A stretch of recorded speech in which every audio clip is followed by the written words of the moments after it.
Сәлеметсіңдер ме балалар? Көңіл күйлерің қалай? Бүгін мен сендерге менің отбасым атты дидактикалық ойын ұсынамын.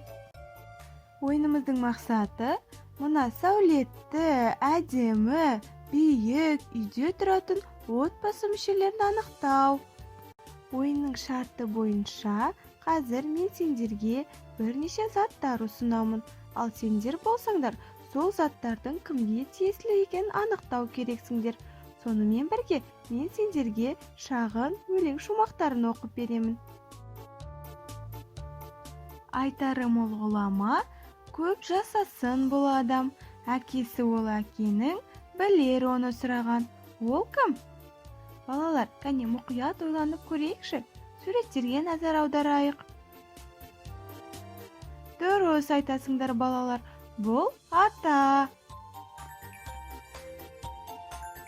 Дегенімді жасайтын, қалған тағамды асайтын, ертіп алып жетектеп, немерем деп айтатын.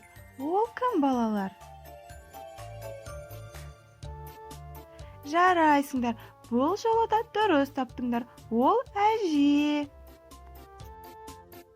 Атаңның баласы кей кезде таласып қаласың әжеге, білгенің асады кәдеге. Ол кім? Дұрыс айтасыңдар балалар. Бұл жолы да сендер дәл таптыңдар. Бұл әке. Бала, бала, бала деп түнде шошып оянған, түн ұйқысын төрт бөліп, түнде бесік таянған. Қолын қатты тигізбей, кірлі көйлек кигізбей, иісін жұпар аңқытқан. Балалар, бұл кім? Жарайсыңдар, бұл жолы да дәл таптыңдар. Бұл ана, біздің анамыз екен. Суреттегі ойыншықтар кімге тиесілі екенін анықтау сендерге мүлдем қиындық тудырмасы анық. Себебі бізде ойыншықтармен ойнағанды қатты жақсы көретін кім? Әрине ол сендер балалар, сендердің аға әпке, іні қарындас, сіңілдерің мен бауырларың. Жарайсыңдар.